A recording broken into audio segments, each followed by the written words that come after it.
ഈശോ മിശിഹായ്ക്ക് സ്തുതിയായിരിക്കട്ടെ. പരിശുദ്ധ അമ്മയുടെ മാധ്യസ്ഥം നമുക്ക് ഒരുമിച്ച് പ്രാർത്ഥിക്കാം. ദൈവകൃപ നിറഞ്ഞ മറിയമേ സ്വസ്തി, കർത്താവ് അങ്ങയോട് കൂടെ സ്ത്രീകളിൽ അങ്ങ് അനുഗ്രഹിക്കപ്പെട്ടവളാകുന്നു. അങ്ങയുടെ ഉദരത്തിൻ്റെ ഫലമായി ഈശോ അനുഗ്രഹിക്കപ്പെട്ടവനാകുന്നു. പരിശുദ്ധ മറിയമേ തമ്പുരാൻ്റെ അമ്മേ, പാപികളായി ഞങ്ങൾക്ക് വേണ്ടി ഇപ്പോഴും ഞങ്ങളുടെ മരണസമയത്തും തമ്പുരാനോട് അപേക്ഷിച്ച് വരണമേ. പിതാവിനും പുത്രനും പരിശുദ്ധാത്മാവിനും സ്തുതി, ആദ്യം മുതൽ എന്നേക്കും. ആമേൻ. ഈശോയിലേറ്റവും സ്നേഹിക്കപ്പെട്ട സഹോദരരെ, വിശുദ്ധ യോഹന്നാൻ അറിയിച്ച സുവിശേഷത്തിൽ 13-ാമത്തെ അധ്യായം 21 മുതലുള്ള തിരുവചനങ്ങൾ. ഇത് പറഞ്ഞപ്പോൾ ഈശോ ആത്മാവിൽ അസ്വസ്ഥനായി. അവൻ വ്യക്തമായി പറഞ്ഞു, സത്യം സത്യമായി ഞാൻ നിങ്ങളോട് പറയുന്നു, നിങ്ങളിൽ ഒരുവൻ എന്നെ ഒറ്റിക്കൊടുക്കും. അവൻ ആരെപ്പറ്റി പറയുന്നു എന്നറിയാതെ ശിഷ്യന്മാർ ആകുലചിത്തരായി പരസ്പരം നോക്കി. ശിഷ്യന്മാരിൽ ഈശോ സ്നേഹിച്ചിരുന്നവൻ അവൻ്റെ വക്ഷസ്സിലേക്ക് ചാരിക്കിടന്നിരുന്നു. ശിമോൻ പത്രോസ് അവനോട് ആംഗ്യം കാണിച്ച് പറഞ്ഞു, അവൻ ആരെപ്പറ്റി പറയുന്നുവെന്ന് ചോദിക്കുക. ഈശോയുടെ വക്ഷസ്സിൽ ചേർന്ന് കിടന്നുകൊണ്ട് അവൻ ചോദിച്ചു, കർത്താവേ, ആരാണത്? അവൻ പ്രതിവദിച്ചു, അപ്പക്കഷണം മുക്കി ഞാൻ ആർക്ക് കൊടുക്കുന്നുവോ അവൻ തന്നെ. അവൻ അപ്പക്കഷണം മുക്കി ശിമോൻ ഇസ്കറിയോത്തയുടെ മകൻ യൂദാസിന് കൊടുത്തു. അപ്പക്കഷണം സ്വീകരിച്ചതിനെ തുടർന്ന് സാത്താൻ അവനിൽ പ്രവേശിച്ചു. ഈശോയ്ക്കൊപ്പം അന്ത്യത്താഴ വേളയിൽ ആയിരിക്കുന്ന അപ്പസ്തോലൻ ഈശോയുടെ കരങ്ങളിൽ നിന്ന് അപ്പം സ്വീകരിക്കുമ്പോൾ സാത്താൻ അവന് പ്രവേശിച്ചു എന്ന് എഴുതിയിരിക്കുന്നു. വായിക്കുമ്പോൾ പെട്ടെന്ന് നമുക്ക് ഞടുക്കം തോന്നും. ഒന്ന്, അപ്പസ്തോലനാണ്. 2, അന്ത്യത്താഴ വേള വിസ്തുർബാന സ്ഥാപിക്കുന്ന സമയമാണ്. 3, ഈശോ വാഴ്ത്തിയ അപ്പം ഈശോയുടെ കയ്യിൽ നിന്ന് സ്വീകരിക്കുകയാണ്. ഈശോ വാഴ്ത്തിയ അപ്പം തന്നെയാണോ അതോ പെസഹ, യഹൂദരുടെ പെസഹ ഭക്ഷണത്തിൻ്റെ ഭാഗമായ അപ്പമാണോ എന്നതിനെക്കുറിച്ച് വ്യാഖ്യാതാക്കൾക്കിടയിൽ അഭിപ്രായാന്തരം ഉണ്ടെങ്കിൽ പോലും ഈശോ വിസ്തുർബാന സ്ഥാപിച്ച അന്ത്യത്താഴ വേളയാണ്. അതുകൊണ്ട് ഈശോയുടെ തിരുശരീരം ആയി മാറിയ അപ്പം തന്നെയാണ് യൂദാസ് സ്വീകരിച്ചത് എന്ന് ചിന്തിക്കുന്നതിൽ അഭംഗിയില്ല. അല്ലെങ്കിൽ തന്നെയും ഈശോ കൃതജ്ഞതാസ്തോത്രം ചെയ്ത് വാഴ്ത്തി എടുത്തു കൊടുത്ത പെസഹ അപ്പം ഈശോയുടെ കയ്യിൽ നിന്ന് തന്നെ സ്വീകരിക്കുന്നതാണ്. പക്ഷെ ആ അപ്പം സ്വീകരിക്കുമ്പോൾ യൂദാസിൽ ഒരു പൈശാചിക ആവാസം സംഭവിക്കുകയാണ്. സാത്താൻ പ്രവേശിച്ചു. അങ്ങനെ ഒരു പ്രയോഗം ബൈബിളിൽ വളരെ ചുരുക്കമായിട്ടേ ഉള്ളൂ. വിശുദ്ധ ഗ്രന്ഥത്തിൽ പിശാചുക്കളെ ബഹിഷ്കരിക്കുന്ന അനേക സംഭവങ്ങളുണ്ട്. പക്ഷേ പിശാച് ഒരു വ്യക്തിയിൽ പ്രവേശിക്കുന്നതായിട്ട് പറയുന്ന സംഭവങ്ങൾ വളരെ ചുരുക്കമാണ്. അതുതന്നെയും സാത്താൻ പ്രവേശിക്കുന്നു, പിശാചുക്കളുടെ തലവന സാത്താൻ പ്രവേശിക്കുന്നു പറയുന്നത് ഒരുപക്ഷെ ഇവിടെ മാത്രമേ ഉള്ളൂ. അങ്ങനത്തെ അനുഭവത്തിലേക്ക് യൂദാസ് പോകാൻ ഇടവന്നത് എങ്ങനെയാണ്? ഈശോ അപ്പസ്തോലന്മാരെ വിളിക്കുമ്പോൾ തന്നെ അവരെപ്പറ്റി ഈശോയ്ക്കുള്ള പദ്ധതി എന്താണെന്ന് നമുക്കറിയാം. മർക്കോസിന്റെ സുവിശേഷം 3-ാമത്തെ അധ്യായത്തിൽ 13 മുതലുള്ള തിരുവചനങ്ങളിൽ നമ്മൾ വായിക്കുന്നല്ലോ. പിന്നെ അവൻ മലമുകളിലേക്ക് കയറി തനിക്ക് ഇഷ്ടമുള്ളവരെ അടുത്തേക്ക് വിളിച്ചു. അവർ അവൻ്റെ സമീപത്തേക്ക് ചെന്നു. തന്നോട് കൂടെ ആയിരിക്കുന്നതിനും പ്രസംഗിക്കാൻ അയക്കുന്നതിനും പിശാചുക്കളെ ബഹിഷ്കരിക്കാൻ അധികാരം നൽകുന്നതിനുമായി 12 പേരെ നിയോഗിച്ചു. ആ കൂട്ടത്തിലുള്ളയാളാണ് യൂദാസ് ഇസ്കറിയോത്ത. പിശാചുക്കളെ ബഹിഷ്കരിച്ചുകൊണ്ട് ദൈവരാജ്യത്തിൻ്റെ ശുശ്രൂഷ ശക്തമായിട്ട് ചെയ്യണമെന്ന് ഈശോ മനസ്സിൽ കണ്ട് ആഗ്രഹിച്ച് വിളിച്ച 12 പേരിൽ ഒരാൾ. പിന്നീട് നമ്മൾ മർക്കോസ് 6 വായിക്കുന്നുണ്ട്, ലൂക്ക 9 വായിക്കുന്നു. ആദ്യ വാക്യങ്ങളിൽ ഈശോ സകല പിശാചുക്കളുടെ മേലെ അപ്പസ്തോലന്മാർക്ക് അധികാരം കൊടുത്തു. തുടർന്ന് നമ്മൾ വീണ്ടും വായിക്കുന്നുണ്ട്, ഈ അപ്പസ്തോലന്മാർ പോയി സുവിശേഷം പ്രസംഗിച്ചു, പിശാചുക്കളെയൊക്കെ ബഹിഷ്കരിച്ചുകൊണ്ട് ശക്തമായി കരുത്തോടെ ശുശ്രൂഷ ചെയ്തു. അപ്പോൾ ആ കൂട്ടത്തിലെല്ലാം ഉള്ള ആളാണ് ഈ യൂദാസ് ഇസ്കറിയോത്തയും. പക്ഷെ അവസാനം വരുമ്പോൾ നമ്മൾ കാണുന്നു ഈ യൂദാസിലേക്ക് സാത്താൻ ആവസിക്കുകയാണ്. ലൂക്കായുടെ സുവിശേഷം 22-ാമത്തെ അധ്യായത്തിൽ അക്കാര്യം തെളിച്ചു പറയുന്നുണ്ട്. 3-ാമത്തെ തിരുവചനം, 12 പേരിൽ ഒരുവനും ഇസ്കറിയോത്ത എന്ന് വിളിക്കപ്പെടുന്നവനുമായി യൂദാസിൽ സാത്താൻ പ്രവേശിച്ചു. പലർക്കും നമുക്ക് ചിന്തിക്കുമ്പോൾ മനസ്സിലാക്കാനായിട്ട് അത്ര എളുപ്പമല്ല. ഒരുപക്ഷെ നമ്മൾ കാണുന്നുണ്ട് വലിയ സംഘം പിശാചുക്കളുടെ ആവാസമുള്ള ലുഗിയോൻ ആവസിരുന്ന മനുഷ്യനെ പോലും ഈശോ സൗഖ്യപ്പെടുത്തി. ഈശോയുടെ സഹായം തേടി വന്ന ഒരു രോഗികളും അല്ലെങ്കിൽ പിശാച് ബാധിതനും സൗഖ്യപ്പെടാതെ പോയിട്ടില്ല. അങ്ങനെ ഇരിക്കെ ഈശോയുടെ കൂടെ ആയിരിക്കാൻ, തൻ്റെ ദൗത്യം സഹകരിച്ച് ചെയ്യാനും തുറന്ന് തനിക്ക് ശേഷം തുറന്നുകൊണ്ട് പോകാനും വേണ്ടി ഈശോ നിയോഗിക്കുന്ന അധികാരം കൊടുത്ത വ്യക്തിയുടെ മേൽ പിശാചിന് എങ്ങനെയാണ് അധികാരം കിട്ടുന്നത്? പിശാച് അവന് പ്രവേശിക്കുന്നുവെന്ന് ബൈബിള് ആവർത്തിച്ച് രേഖപ്പെടുത്തിയിരിക്കുന്നു, നമ്മൾ വായിക്കുന്നു.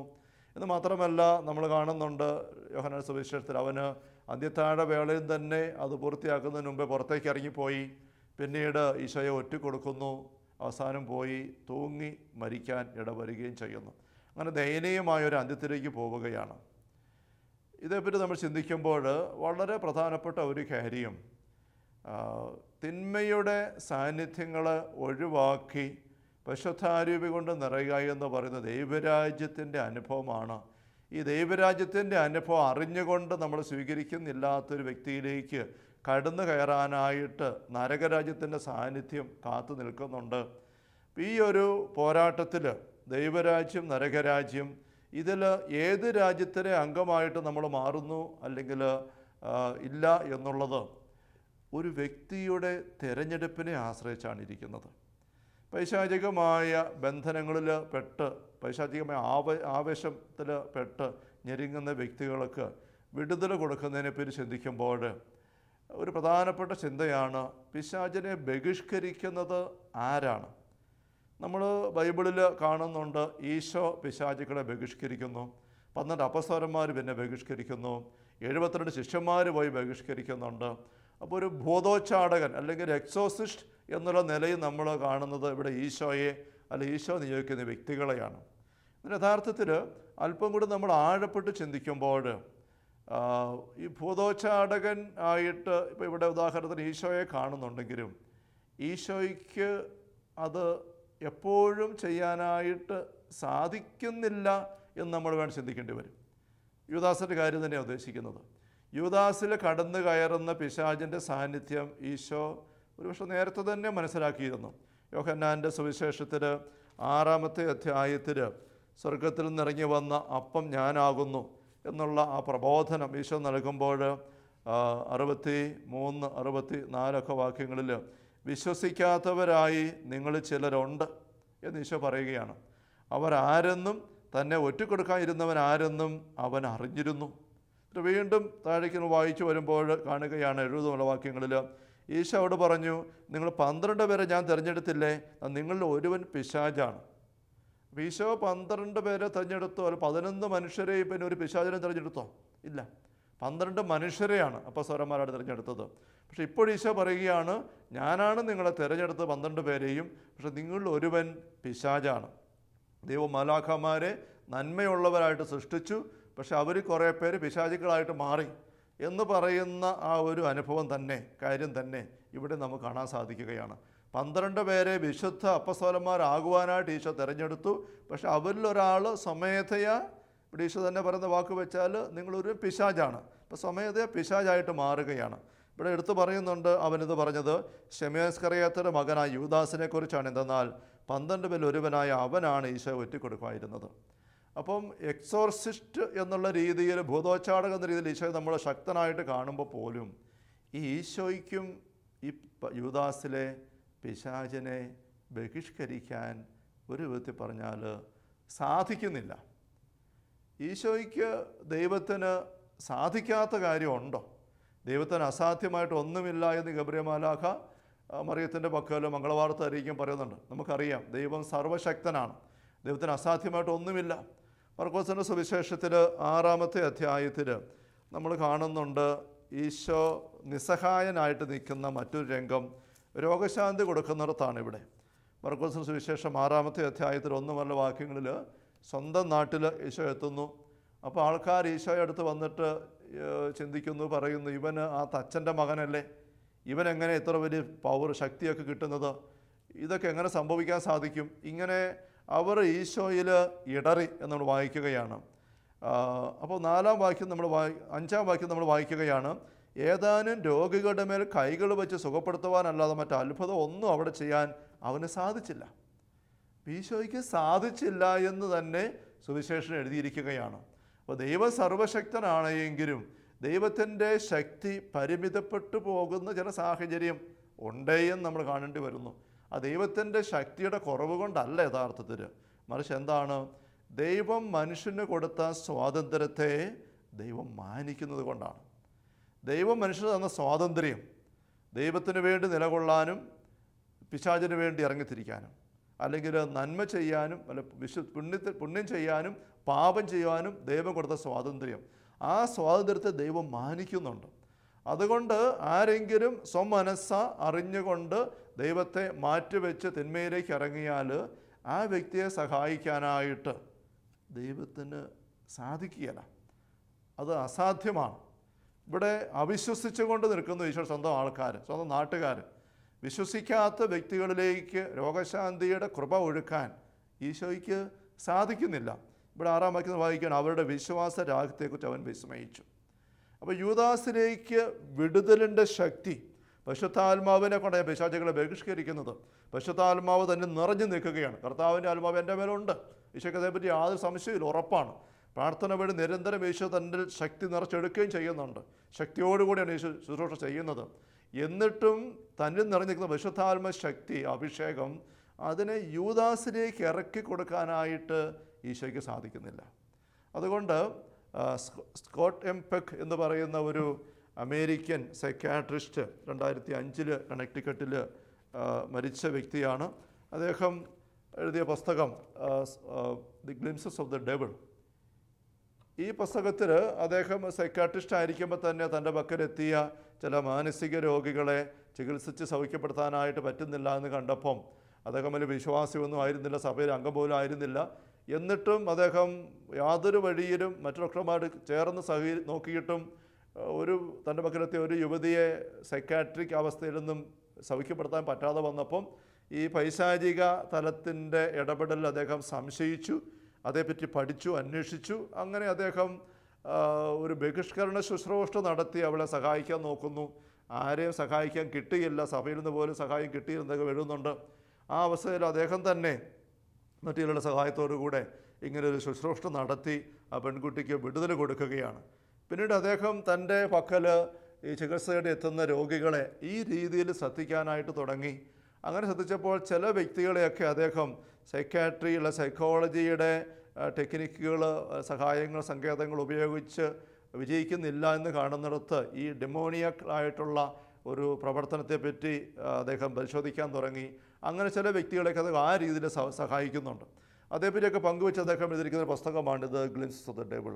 ഇതിനകത്ത് അദ്ദേഹം തൻ്റെ അനുഭവങ്ങളെയൊക്കെ വെച്ചിട്ട് പറയുന്ന ഒരു കാര്യം നമ്മളിപ്പോൾ ചിന്തിച്ച് വന്ന കാര്യത്തിലേക്ക് ഒരു വെളിച്ചം തരുന്നതാണ്. അദ്ദേഹം പറയുകയാണ്, ഒരു വ്യക്തിയിലെ പൈശാചിക സാന്നിധ്യത്തെ ഒഴിവാക്കുവാനായിട്ടുള്ള ശുശ്രൂഷയിൽ എക്സോസിസ്റ്റ് അല്ലെ ഭൂതോച്ചാടക എന്നുള്ള റോളിൽ നിൽക്കുന്ന വ്യക്തി ഒരാളല്ല, 4 പേരുണ്ട്.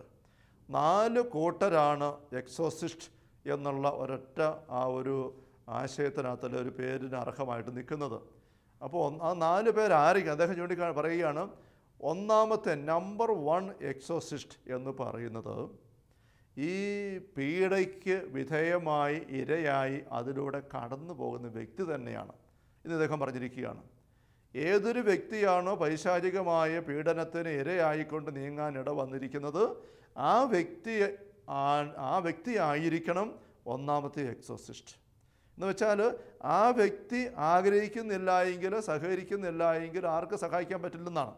രണ്ടാമത്തെ എക്സോസിസ്റ്റായിട്ട് അദ്ദേഹം പറയുന്നത് ചൂണ്ടിക്കാണിക്കുന്ന ദൈവത്തെയാണ്. ഈശോയുടെ നാമം, ദൈവ സാന്നിധ്യം. ഒരു വ്യക്തി താൻ തന്നെ ആഗ്രഹിച്ച് പരിശ്രമിക്കുമ്പം പിന്നെ സഹായിക്കാനായിട്ട് ആ ഭൂതോച്ചാരണ ശുശ്രൂഷയിൽ ഉള്ളത് ദൈവമാണ്. ദൈവത്തെ കൂടാതെ പറ്റത്തില്ല. മൂന്നാമത്തെ ടീം അല്ലെങ്കിൽ മൂന്നാമത്തെ എക്സോസിസ്റ്റായിട്ട് 3ാം റാങ്ക് വന്ന എക്സോസിസ്റ്റ് അദ്ദേഹം പറയുന്നത് ഈ ശുശ്രൂഷയിൽ സഹകരിക്കുന്ന ആൾക്കാരാണ്. 4ാമത്തേതായിട്ട് അദ്ദേഹം പറയുന്നത് സാധാരണ നമ്മൾ എക്സോസിസ്റ്റ് എന്ന് പറയുമ്പോൾ മനസ്സിൽ കാണുന്നതായ ഈ നേതൃത്വം കൊടുക്കുന്ന വ്യക്തിയാണ്.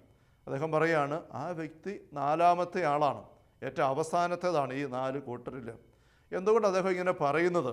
നമ്മുടെ യൂദാസിൻ്റെ കാര്യം ശ്രദ്ധിച്ചത് തന്നെ അവിടെ വ്യക്തമാകുന്നുണ്ടത്. യൂദാസിലുള്ള പൈശാചിക അരൂപിയെ ബഹിഷ്കരിക്കാൻ ഈശോയ്ക്ക് പോലും സാധിച്ചില്ല. കാരണം ആ ഒരു ഭൂതോച്ചാടന ശുശ്രൂഷയിൽ ഒന്നാം സ്ഥാനത്ത് അതിനുവേണ്ടി പരിശ്രമിച്ച് നിൽക്കേണ്ടത് ആ വ്യക്തി തന്നെയാണ്.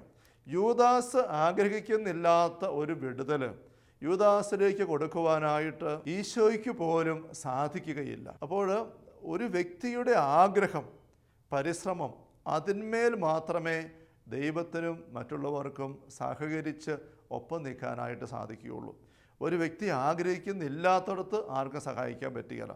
അതുകൊണ്ട് തന്നെ ഇദ്ദേഹം ഈ പുസ്തകത്തിനകത്ത് പങ്കുവെക്കും പറയുന്നുണ്ട്, യഥാർത്ഥത്തിൽ ഈ പൊസഷൻ എന്ന് പറയുന്നത് അതിന് പൂർണ്ണമായ രീതിയിൽ നമ്മൾ ആരുടെയും പക്കൽ സഹായം തേടി വരുന്ന കേസുകളിലില്ല. ബൈബിളിൽ ഈശ്വരവൽക്കരിക്ക് വരുന്ന കേസുകളിലുമില്ല. ബൈബിളിൽ ഒരു പൂർണ്ണ പൊസഷൻ്റെ ഉദാഹരണമായിട്ട് ചൂണ്ടിക്കാണിക്കാനുണ്ടെങ്കിൽ അതിലൊരു പ്രധാനപ്പെട്ട വ്യക്തി യൂദാസ് തന്നെയാണ്. എന്താണ് അവിടെ അദ്ദേഹം അർത്ഥമാക്കുന്നത്?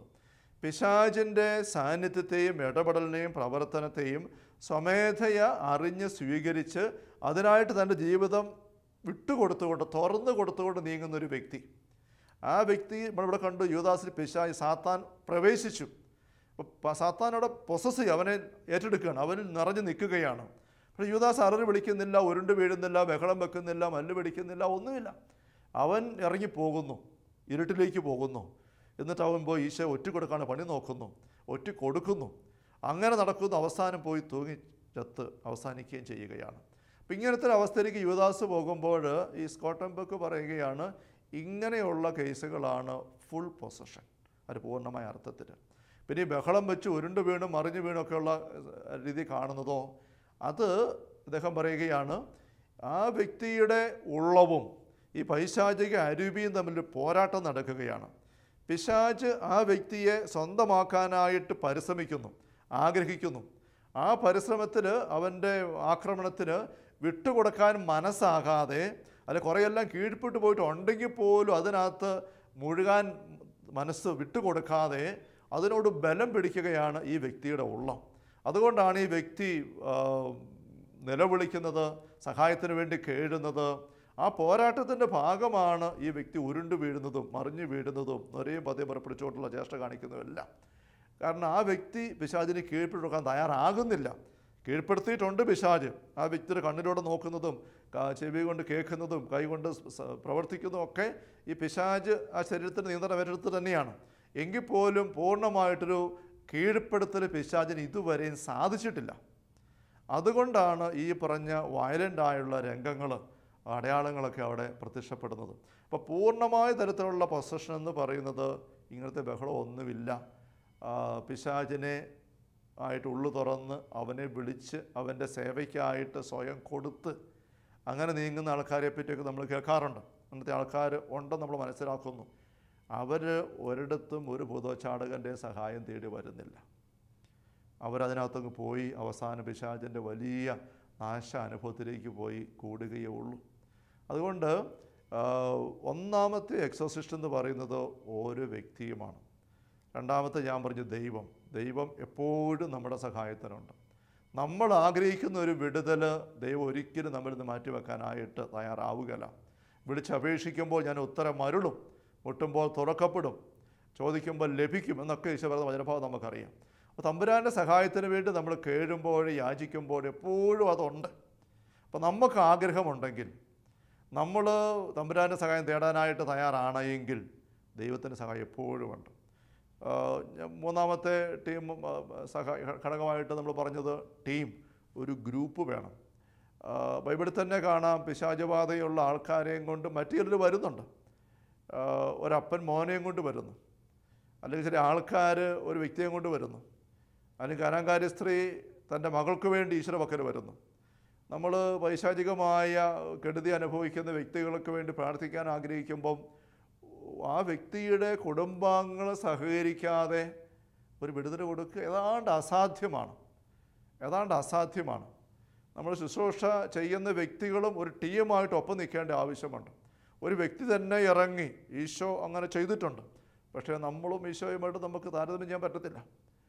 ഈശോ അങ്ങനെ ചെയ്തിട്ടുണ്ട്, പക്ഷേ നമ്മൾ ചെയ്യുമ്പോൾ നമുക്കൊരു ടീം വേണം, നേതൃത്വം കൊടുക്കാൻ ഒരാൾ വേണം, ഒപ്പം പ്രാർത്ഥന വഴി സപ്പോർട്ട് ചെയ്യാനായിട്ട്, പിന്നെ ഈ വ്യക്തിയെ പിശാച് പീഡിപ്പിച്ച് ഉരുട്ടിമറിച്ചിടുമ്പോൾ ബലമായിട്ട് പിടിച്ച് അപകടമുണ്ടാകാതെ കിടത്താനും ഒക്കെ വേണ്ടിയിട്ട് ഒപ്പം നിൽക്കുന്ന ആത്മീയ വിശുദ്ധിയുള്ള, കരുത്തുള്ള, ബോധ്യമുള്ള ശുശ്രൂഷകരുടെ ടീം വേണം. അങ്ങനെ 5-6 പേരെങ്കിലും ഒപ്പമില്ലാതെ ഒരു ശുശ്രൂഷ നടത്താൻ പറ്റുകയില്ല. കുടുംബാംഗങ്ങളുടെ സാന്നിധ്യം വളരെ പ്രധാനപ്പെട്ടതാണ്. ഒരു വ്യക്തി ഒരു വൈശാചിക അവസ്ഥയിലേക്ക് പോകാൻ ഇടവരുന്ന പലപ്പോഴും വീടിൻ്റെ ചില സാഹചര്യങ്ങൾ കൊണ്ട് കൂടിയാണ്. മാതാപിതാക്കന്മാരുടെയോ പങ്കാളിയുടെയോ മറ്റു കൂടപ്പുറപ്പുകളുടെയോ ഒക്കെ ചില പ്രത്യേക, അവരൊക്കെ അറിഞ്ഞോ അറിയാതെയോ വന്നുപോയ ചില പ്രത്യേകമായ ഞെരുക്കത്തിൻ്റെ സാഹചര്യങ്ങൾ വഴിയായിട്ടും കൂടിയാണ് പലപ്പോഴും പല വ്യക്തികളും ഒരു ബന്ധനാവസ്ഥയിലേക്കൊക്കെ, പിശാചിൻ്റെ പീഡാവസ്ഥയിലേക്കൊക്കെ പോകുന്നത്. അപ്പോൾ ഈ വ്യക്തിയെ മാത്രം നമ്മൾ എടുത്ത് ഒരു ടീമിൻ്റെ ഉത്സാഹത്തിൽ സ്വതന്ത്രമാക്കിയിട്ട് തിരിച്ചു വിട്ട് കഴിയുമ്പോൾ ആ വ്യക്തിയെ വീട്ടിലേക്ക് വീണ്ടും പഴയ സാഹചര്യത്തിലേക്ക് ചെല്ലുമ്പോഴേക്കും ആ വ്യക്തിക്ക് വീണ്ടും ആക്രമണത്തിൻ്റെ ഒരു അപകടത്തിൻ്റെ പശ്ചാത്തലം അവിടെ തുടർന്ന് നിൽക്കുകയാണ്. അത് പിടിച്ചു നിൽക്കാൻ എളുപ്പമല്ല. അതേസമയത്ത് സ്നേഹിക്കുന്ന, അറിയുന്ന, ദൈവം കൂട്ടി വച്ചിരിക്കുന്ന കുടുംബാംഗങ്ങൾ അവരും കൂടെ അറിഞ്ഞ് പ്രാർത്ഥന വഴിയും പരിഗണന വഴിയും സ്നേഹം വഴിയും ഒപ്പം നിന്ന് ശുശ്രൂഷയ്ക്കായിട്ട് വന്നെങ്കിലേ ഈ വ്യക്തിക്കൊരു വിടുതലേക്ക് കടന്നു വരാനായിട്ട് സാധിക്കുകയുള്ളൂ. അപ്പോൾ ഈ ടീമിൻ്റെ പ്രാധാന്യം അതാണ്. പിന്നെ 4-മത്തെ നമ്മൾ സൂചിപ്പിച്ചു കഴിഞ്ഞു, ഈ നേതൃത്വം കൊടുക്കുന്ന വ്യക്തിയാണ്. തീർച്ചയായിട്ടും ഡിസൈൻ ചെയ്യുക, ഓരോ അവസരത്തിൽ ഏത് അരൂപി എങ്ങനെ നീങ്ങുന്നു, ഏത് പ്രാർത്ഥനയുടെ മുന്നോട്ട് നീങ്ങണം, എപ്പോഴും സമാപിപ്പിക്കണം, ഈ കാര്യങ്ങൾക്കൊക്കെ ഒരു തീർച്ചയായും തീരുമാനം ഉണ്ടാക്കി നേതൃത്വം കൊടുത്ത് പ്രാർത്ഥന നയിച്ചു പോകാൻ ഒരു വ്യക്തി വേണം. പലപ്പോഴും ആളുകളുടെ മുമ്പിലൊക്കെ ആ വ്യക്തി പിശാചിനെ ഇറക്കി വിടുന്നതായിട്ടാണ് കാണപ്പെടുക. പക്ഷേ ആ വ്യക്തി ഈ പറഞ്ഞ ബാക്കി 3 ഘടകങ്ങളില്ലായെങ്കിൽ ഒന്നുമല്ല. ഒരു ടീമല്ല, ഒരു വ്യക്തി തന്നെ ഒന്നും ചെയ്യാൻ പറ്റത്തില്ല. ഒരിക്കലും ഒരു വ്യക്തിക്ക് വേണ്ടി ഞാൻ പ്രാർത്ഥിക്കുമ്പോൾ ഏതാനും സെഷൻസ് ആഴ്ചകളുടെ ഇടവേളയിൽ ഇങ്ങനെ നടത്തി പ്രാർത്ഥിക്കുകയാണ്. അപ്പോൾ അടുത്തൊരു സെഷൻ ഇങ്ങനെ ആഴ്ച ഒരു പ്രത്യേക ദിവസത്തേക്ക് അപ്പോയിൻമെൻ്റ് എടുത്തു വെച്ചു. പക്ഷേ അന്നേ ദിവസം ഇതിനകത്ത് വരേണ്ടിയിരുന്ന 1-2 പേർക്ക് വരാൻ പറ്റിയില്ല. ടീമിലുള്ള ആൾക്കാർക്ക് പ്രാർത്ഥന സ്വീകരിക്കേണ്ട ആൾക്കാരെത്തി, ടീമിലുള്ള ആൾക്കാർക്ക് എത്താൻ പറ്റുന്നില്ല. അവർ അറിയിച്ചു വരാൻ സാധിക്കുകയില്ല. അപ്പോൾ ഞങ്ങൾ ഒരുമിച്ച് കൂടിയപ്പം ചിന്തിച്ചു, ഏതായാലും ഇവർ വന്നതാണല്ലോ, ഇത്രയും പേരുണ്ടല്ലോ, പ്രാർത്ഥിക്കാം. അങ്ങനെ ഉള്ളവരെ വെച്ച് ആ ശുശ്രൂഷ അന്ന് നടത്താം എന്ന് വിചാരിച്ച് ഞങ്ങൾ ആരംഭിക്കുകയാണ്. പക്ഷെ ആരംഭിച്ചപ്പോൾ അനുഭവം ഉണ്ടായത് എന്താണെന്ന് വെച്ചാൽ, പ്രാർത്ഥന ആരംഭിച്ചപ്പോഴേക്കും വല്ലാണ്ട് വയലൻ്റായ ഒരു അവസ്ഥയിലേക്ക് ഈ വ്യക്തി മാറി, തിന്മയുടെ അരുവി വെളിപ്പെട്ടു. അപ്പോഴേക്കും ഈ വ്യക്തിയുടെ ശരീരത്തിന് അപകടമുണ്ടാകാത്ത രീതിയിൽ ആ വ്യക്തിയെ ഒന്ന് ബലമായിട്ട് പിടിച്ച് നിയന്ത്രിച്ചായിരിക്കുക എന്നുള്ള ഒരു ഉത്തരവാദിത്വം, അതിലേക്ക് പ്രാർത്ഥനയ്ക്ക് നേതൃത്വം കൊടുത്തുകൊണ്ട് നിൽക്കുന്ന ഞാൻ ഉൾപ്പെടെ മാറേണ്ടി വന്നു. പ്രാർത്ഥിക്കാൻ പറ്റുന്നില്ല, പ്രാർത്ഥിക്കാൻ ശരീരം മനസ്സ് ഫ്രീയാകുന്നില്ല, പ്രാർത്ഥിക്കാൻ സാധിക്കുന്നില്ല. കാരണം അതുപോലെ വയലൻ്റായ രംഗങ്ങളാണ്. അപ്പം അന്നത്തെ ആ പ്രാർത്ഥനയുടെ ആ മണിക്കൂറുകൾ മുഴുവൻ തന്നെ ഈ വ്യക്തിയുടെ വയലൻ്റായ റിയാക്ഷനെ ഒന്ന് ബലമായിട്ട് ഒതുക്കി ശാന്തമായിട്ടൊന്ന് അപകടം കൂടാതെ ഒന്ന് പൂർത്തീകരിച്ചെടുക്കാനുള്ള പ്രക്രിയയിൽ ഞാനും കൂടെ ചേർന്ന് നിൽക്കേണ്ടി വന്നു. പ്രാർത്ഥനയിൽ ശ്രദ്ധ കേന്ദ്രീകരിക്കാൻ പറ്റാതെ വന്നു. അന്ന് എനിക്ക് മനസ്സിലായി, ആവശ്യത്തിന് ടീം മെമ്പേഴ്സ് ഒരുങ്ങി വന്നെങ്കിലേ ഈ ശുശ്രൂഷ പൂർത്തീകരിക്കാനായിട്ട് സാധിക്കുകയുള്ളൂ. സ്നേഹമുള്ള സഹോദരങ്ങളെ, നമ്മളിതിനകത്ത് ഏറ്റവും പ്രധാനപ്പെട്ട കാര്യം, ഒരു നേതൃത്വം കൊടുക്കുന്ന ആൾ വേണം, അല്ല പറ്റത്തില്ല. ഒരു ടീം വേണം, വളരെ ഗൗരവമാണ്. ദൈവത്തിൻ്റെ സഹായം അതെപ്പോഴും ഉണ്ട്. ഇതെല്ലാം പ്രധാനപ്പെട്ടത്, ഈ പീഡയിലൂടെ കടന്നു പോകുന്ന വ്യക്തി ഇത് ആത്മാർത്ഥമായിട്ട് ആഗ്രഹിക്കുന്നുണ്ടോ, ഇതിനു വേണ്ടി ദാഹിക്കുന്നുണ്ടോ, അതിനുവേണ്ടി ത്യാഗമെടുക്കാൻ തയ്യാറാണോ, ഇതിനുവേണ്ടി സഹകരിക്കാൻ തയ്യാറാണോ? ആ വ്യക്തിയുടെ സഹായ സഹകരണം ഇല്ലാത്തടത്ത് വീട്ടുകാരെല്ലാം കൂടെ നോക്കിയാലും, ശുശ്രൂഷാ കൂട്ടായ്മയിൽ എല്ലാവരും കൂടെ ബലമായിട്ട് നോക്കിയാലും, തമ്പുരാൻ എത്ര ആഗ്രഹിച്ചാലും, ഒരു വ്യക്തി എത്രമാത്രം നൊന്ത് എന്തെല്ലാം പറഞ്ഞ് പ്രാർത്ഥിച്ചാലും, ശക്തമായിട്ട് തമ്പുരാൻ്റെ നാമത്തിൽ ബന്ധിച്ച് ശാസിച്ച് ബഹിഷ്കരിച്ച് ഈ വ്യക്തിയിൽ നിന്ന് പിശാചിനെ ഇറക്കി വിടാൻ പറ്റിയാൽ പോലും ഈ വ്യക്തി പുറത്തേക്ക് ഇറങ്ങുമ്പോൾ അവൻ പിശാചിന് വേണ്ടി ദാഹിക്കും. പിശാച് തിരിച്ച് വീണ്ടും വന്ന് ഒന്ന് പോയിട്ട് 7 കൂടെ കൂട്ടി 8 കയറുന്ന പോലത്തെ അവസ്ഥയിലേക്ക് പോകും. അതുകൊണ്ട് ഓരോ വ്യക്തിയുടെയും ഭാഗത്തു നിന്നുള്ള ആഗ്രഹം, ദാഹം, അന്വേഷണം, സഹകരണം ഇത് വളരെ പ്രധാനപ്പെട്ടതാണ്. നമുക്കൊരു നിമിഷം തിരുസന്നിധിയിൽ പ്രാർത്ഥിക്കാം. കർത്താവായ ഈശോയെ, അങ്ങ് പങ്കുവെച്ചെന്ന വചനങ്ങളെ ഓർത്ത്, ദൈവരായ രഹസ്യങ്ങളെ ഓർത്ത് ഞങ്ങൾക്ക് നന്ദി പറയുന്നു. അങ്ങയുടെ കൂടെയായിരിക്കാൻ അങ്ങ് തിരഞ്ഞെടുത്ത 12 പേര്, അവരിലൊരാളായ യൂദാസിനെക്കുറിച്ച് പ്രത്യേകമായി നൽകപ്പെട്ടിരിക്കുന്ന വചന പരാമർശനങ്ങൾ ഞങ്ങൾ ശ്രദ്ധിക്കുകയായിരുന്നു. ഈശോയെ സകല പിശാചുകളുടെ അധികാരം കൊടുത്ത് ആ അധികാരം വിജയകരമായി നിർവഹിച്ചുകൊണ്ട് അങ്ങയുടെ ഒപ്പം ആയിരുന്ന ആ സഹോദരനിലേക്ക് ഈശോയെ സാത്താൻ കയറി. അത് ഞങ്ങൾ വചനത്തെ വായിക്കുന്നു. അങ്ങ് എന്തുമാത്രം വേദനിച്ചു, അങ്ങ് എന്തുമാത്രം അപമാനിതനായി നിസ്സഹായത അനുഭവിച്ചു. അങ്ങേക്ക് പോലും സാധിച്ചില്ല യൂദാസിൽ നിന്ന് പിശാചിനെ ഇറക്കി വിടാൻ. ഈശോയെ ഈ സംഭവം രേഖപ്പെടുത്തപ്പെട്ട് ഞങ്ങളുടെ മുമ്പിൽ വിശുദ്ധ ഗ്രന്ഥത്തിലുള്ളപ്പോൾ അതുവഴി അങ്ങ് ഞങ്ങളോട് പറയുന്നത്, മക്കളെ ഞങ്ങൾ തിരിച്ചറിയുന്ന ഈശോയെ, മക്കളെ നിങ്ങൾ ഓരോരുത്തരും അറിഞ്ഞ് ആഗ്രഹിക്കുന്നില്ല എങ്കിൽ ആർക്കും നിങ്ങളെ സഹായിക്കാൻ പറ്റില്ല. ഈശോയെ ഞങ്ങളുടെ ജീവിതത്തിലെ ബന്ധനങ്ങൾ തിരിച്ചറിയാനും അത് എളിമയോടെ അംഗീകരിക്കാനും അങ്ങയുടെ പക്കലേക്ക് സഭയുടെ ഒരുക്കുന്ന ശുശ്രൂഷ സ്വീകരിക്കാനായിട്ട് എളിമയോടെ സ്ഥിരതയോടെ ദാഹത്തിന് കടന്നു വരാനുള്ള വെളിച്ചവും കൃപയും ഞങ്ങൾക്ക് ഓരോരുത്തർക്കും നൽകണമേ എന്ന് ഞങ്ങൾ പ്രാർത്ഥിക്കുന്നു. കർത്താവായ ഈശോയെ, പരിശുദ്ധ കത്തോലിക്കാ സഭയുടെ എളിയ ദാസനും കനിഞ്ഞു നൽകിയ ശുശ്രൂഷ പൗരോഹിത്യത്തിൻ്റെ അഭിഷേക അധികാരം അനുസരിച്ച് പാലാരൂപതയുടെ വാഗമൺ മൗണ്ടൻ അബൌ ധ്യാന കേന്ദ്രത്തിലെ നിയമനാധികാരം അനുസരിച്ച് ഈശോയെ അങ്ങയുടെ നാമത്തിൽ കരമുയർത്തി ഈ ദാസൻ പ്രാർത്ഥിക്കുന്നു.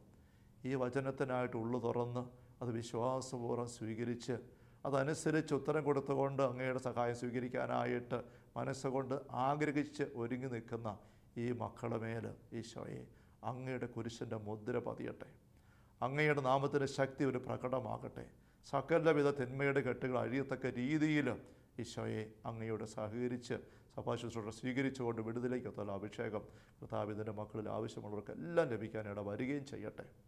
നമ്മുടെ കർത്താവ് ഈശോ മിശിഹായുടെ സമൃദ്ധമായ കൃപയും അനുഗ്രഹങ്ങളും പിതാവായ ദൈവത്തിൻ്റെ അവർണ്ണനീയമായ സ്നേഹവും പരിശുദ്ധാത്മാവായ ദൈവത്തിൻ്റെ നിരന്തര സഹവാസവും നാം എല്ലാവരും കൂടി ഉണ്ടായിരിക്കട്ടെ, ഇപ്പോഴും എപ്പോഴും എന്നേക്കും. ആമേൻ.